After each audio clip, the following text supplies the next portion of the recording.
Welcome back to my video, everyone. It is me, Janae, and I'm back with another video. This time we're going to be watching Casual Geographic, Animal Diseases That Should Be in a Horror Movie. So just off that title alone, I'm very curious.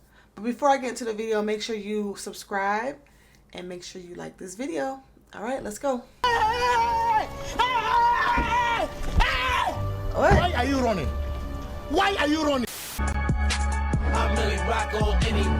What? Spooky season. You knew this was coming. We're always talking about all the ways nature and the things in it can put you on a shirt, but we never talked about how diseases can have animals permanently parallel to the ground. So that's what this video is, animal diseases that are rated R, for the regret I feel when I see what researching them has done in my search history. And of course, viewer discretion is very much advised, especially for disease number 1. What's a Halloween video without a jump scare? This photo was taken just outside the Caribbean Bay Hotel in Zimbabwe of what appears to be a hairless baboon. The depelted primate appeared to be an outcast, only following her troop from a distance, almost as if she had been rejected for her appearance. And according to a nearby vet, the most likely cause for this abandoned baboon's condition, mange. Mange is a nasty looking disease caused by parasitic mites burrowing into the skin, where their collective feces can cause severe allergic reactions and an unbearable amount of itching. That's why the main calling card of mange is turning animals into the most down bad version of themselves. And while the word mangy is usually an insult reserved for dogs, these mites can be a certainty from anything from foxes, to bears, to porcupines, occasionally birds like eagles, and many, many more. In fact, the legend of the chupacabra was more than likely jump-started by a severely mited up coyote. And in 1996, there was an outbreak of sarcoptic mange that griefed a family of mountain gorillas in Uganda, even expiring one of their babies. The mites themselves aren't a death sentence, but they slowly weaken the target, making them much more vulnerable to infections. And they can easily spread, especially if you're a wombat whose burrow mates with a walking mite mosh pit. The mites are so persistent that in Pennsylvania, a black bear with more than 50% hair loss is considered a lost cause, and not only is it retired from life, it's also incinerated so the past tense bear can't possibly infect any others. And yes, mange is zoonotic, meaning it can be passed on from animals to humans, and when that happens, it's called scabies. To be fair, it's normally easy to treat in people, but those with weak immune systems or those taking immunosuppressants can find themselves gatekept from a life of comfort. There's also Demodex mites, which shack up in hair follicles, and even a couple species that make their home in the human eye. So yeah, mange just might be the most aesthetically upsetting ailment here. The polar opposite of the next disease, because where mange is visually visceral, Zucosis is almost purely psychological. You've probably heard of the condition where animals in captivity do the same thing over and over with no goal or purpose, almost like they're in a trance, and one of the most popular examples of this are those videos of elephants swaying back and forth. Except Zucosis is much more than that. Of course, you have your swaying and almost neurotic pacing around their enclosure, but the Zucosis signature also includes excessive grooming, personal punishment like self-biting and self-mutilation, turning puke into an infinite food glitch, and coprophagia, even in animals that wouldn't normally do it. But the disturbing part is, like mange, it's believed that Zucosis can also be contagious. If an animal is housed next to one exhibiting the stereotypes associated with it, chances are that same animal will too. This captive psychosis is likely triggered by a lack of stimulation and enrichment, and it's more common in higher intelligence animals, especially those that would normally have a wider range. Elephants checking both boxes is likely why 40% of captive turned pachyderms show symptoms of Zucosis. Orcas are one of the smartest non-human creatures alive and can travel well over 40 miles a day for food. And almost a year ago today, in 2022, a captive orca named Hugo tragically resigned from reality after violently slamming into his tank wall until he suffered a life-ending aneurysm. And in 2005, a mother hamadryas baboon groomed her baby so excessively that he looked like he came out the womb beefing with wizards. To be fair, we can't really prove that this was Zucosis working overtime, but bro got the Mr. Clean Cut. That ain't a fade, it's a flea. But the most popular and probably most depressing case of cosis was Gus. Gus was a polar bear that lived in Central Park Zoo for 25 years. At one point, visitors and keepers noticed that Gus would spend all day swimming in figure eights, sometimes for up to 12 hours straight. Keep in mind that polar bears can cover nearly 50 miles in a day searching for seals. Not only did the zoo spend 25 grand on therapy for the bear, Gus went on to make history as the very first zoo animal to be put on Prozac. Speaking of which, the 25,000 bones of behavioral therapy basically amounted to the therapist saying, "It be like that." This isn't an anti-zoo video or me trying to morally grandstand to y'all. I think zoos have the potential for a lot of good and a lot of bad. It's just that the bad can lead to a chronically pilled out polar bear. But wait, it gets darker. Because with how far removed humans have gotten from nature, there's a legitimate fear that humanity as a whole could be suffering from Zucosis on a global scale. That joke about us being no different than ants stuck in a death spiral becomes less and less of a joke as time goes on. Do you remember the Will Smith movie I Am Legend? You know, before his wife publicly neutered him and then smoked both his family jewels in 2 packs? Yep. Well, the post-apocalyptic movie started with a doctor attempting to re-engineer the measles virus in an attempt to find a cure for cancer, instead infecting 99% of the human race. A pretty good example of what can happen when humans try to play God with the natural order. Another example is what happened in Florida, specifically Silver Springs State Park. It's Florida's very first tourist attraction, famous for having a couple Tarzan movies shot there. And in the 1930s, tourboat operator Colonel Toohey was looking for a way to spice up his jungle cruise ride. So he brought in 6 rhesus macaques and had them placed on a small island in the park. And it was at this moment they f***ed up. Apparently, nobody involved was told that the monkeys could swim, and the moment they touched down on dry land, the macaques proceeded to swim out to the mainland. And following lots of multiplying without a calculator, there are now currently hundreds of rogue macaques, with a good number of them carrying a deadly herpes virus. No. Herpes B is an incapacitating condition that can cause severe brain inflammation, permanent neurological damage, and a permanent lease in a casket-shaped condo. Now, fear-mongering aside, the chances of catching it from a monkey are incredibly rare, but not rare enough to be zero. In 1997, a researcher was working with a rhesus when she was splashed in the eye by indeterminate fluids. Even after immediately flushing her eye out for several minutes, the 22-year-old died December 10, 1997, almost exactly 6 weeks after first being exposed. According to the Center of Disease Control, since 1932, there have been 51 cases of people being infected with the B virus, with 21 deaths and an 80% mortality rate for those untreated. That same fatal virus is currently being backpacked by up to a quarter of the hundreds of macaques running around the Sunshine State. Worse, it's believed they shed the potent virus through their saliva.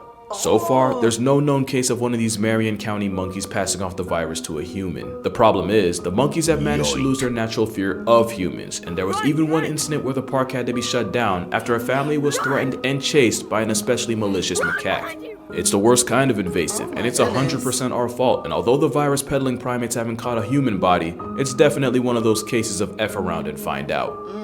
Not me.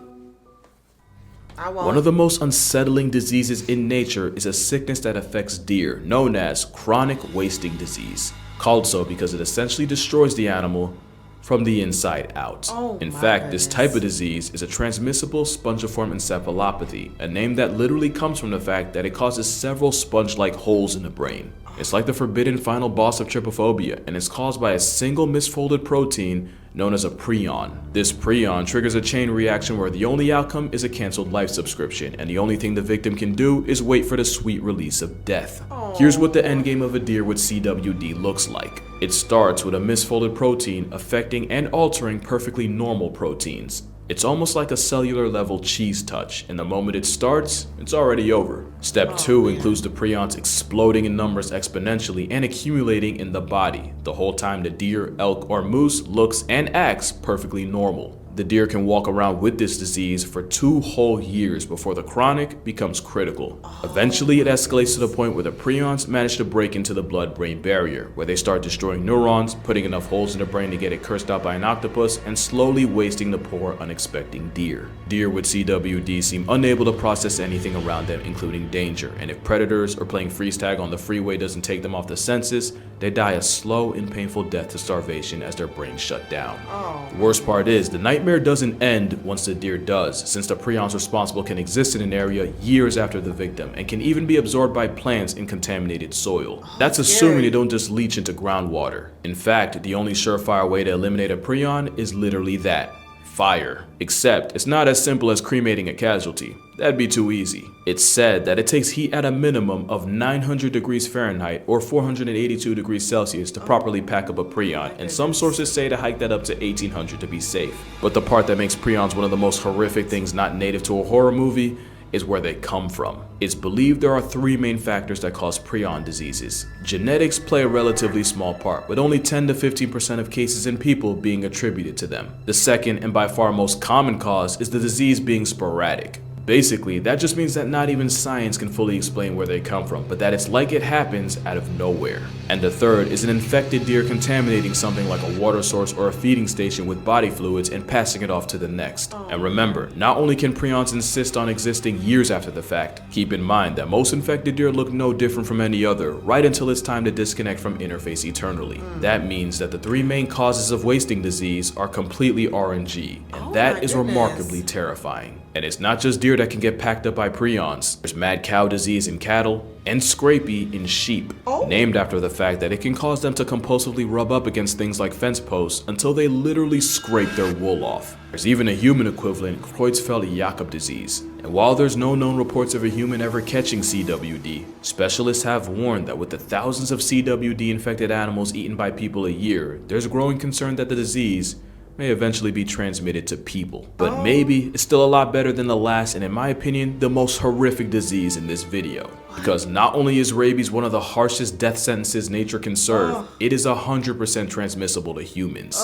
Rabies is said to bury nearly 60,000 people a year, and since the most common way to get it is through dog bites, it's the worst in places with a high stray population. Which is why India, a country that criminalized murking stray dogs, has about 20,000 names crossed off the census a year by rabies. And it's children that are especially at risk, with about 40% of deaths coming from those 15 years old or younger. Here's what it's like to be turned into a statistic by rabies. It starts with the virus entering the peripheral nervous system, usually through a bite. Then, it travels inside you through nerves until it reaches part of the central nervous system, or the spinal cord. From there, it's a straight shot directly to the brain, and at this point, you can start drafting your will cause ain't no way. While you can treat the virus before it reaches the brain, once it does, you're almost guaranteed to become a WUS. The virus then multiplies, then spreads throughout the body, slowly killing you from the brain out. But the underrated and truly sinister aspect of rabies is how it seemingly rewires your brain for its own purposes. One of the telltale signs of rabies is a crippling fear of water, where just a sight or suggestion of it can cause incredibly painful spasms in the throat and larynx. At the same time, the virus attacks the salivary glands, causing excessive drooling and the foaming at the mouth the disease is famous for. And that's because the virus is most concentrated in the mouth, and swallowing or drinking water would dilute it, so the hydrophobia helps keep the mouth and all the nastiness inside as potent as possible. And that's not the only way rabies manipulates its mark. There's believed to be 3 stages of rabies in animals. You got the prodromal stage, and that's where the animal might start showing minor changes in behavior. And then you got the phase likely everyone associates with rabies, the excitative stage. It's been called furious rabies since it's characterized by heightened aggression and random outbursts of violence. Animals that would normally be wary of people, such as foxes, can attack completely out of nowhere with bites, and remember, being a water bigot just makes that bite that much more toxic. And then there's the paralytic or dumb stage, where the animal appears unaware and disconnected from the world around it. This is where you might see a normally introverted mammal show zero fear in humans, but don't be fooled, they're still liable to bite to serve the virus's purpose. The nightmare usually ends with the animal flatlining to respiratory arrest as its body finally just gives up. And your fate is almost no better if you're a human, since rabies has one of the highest KD ratios of any disease, even though it's also one of the oldest. It flexes a nearly 100% fatality rate, but nearly means there's still a chance. In 2004, 15-year-old Gina Giese contracted rabies after being infected by a bat, and the moment she started experiencing symptoms, she was, statistically speaking, a walking corpse. Dr. Willoughby, who had studied up on rabies, figured their last chance was to put the teenager in a coma in a last-ditch effort to save her brain and give her body a reasonable chance to fight off the virus. About a week after she was induced, Gina miraculously started producing rabies antibodies, and after Eurostepping death, she would go through the grueling rehab of relearning how to walk, talk, and even stand.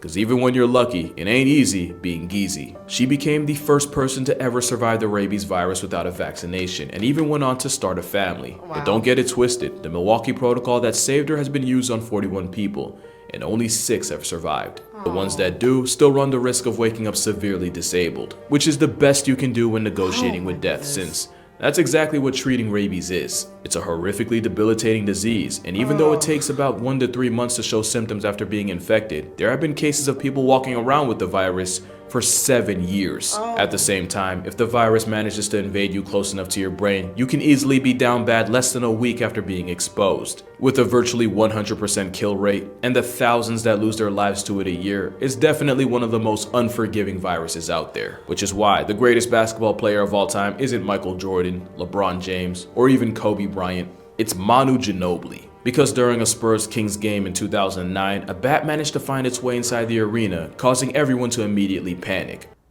Wow. So I learned some new facts today. So very interesting, very scary, very eerie.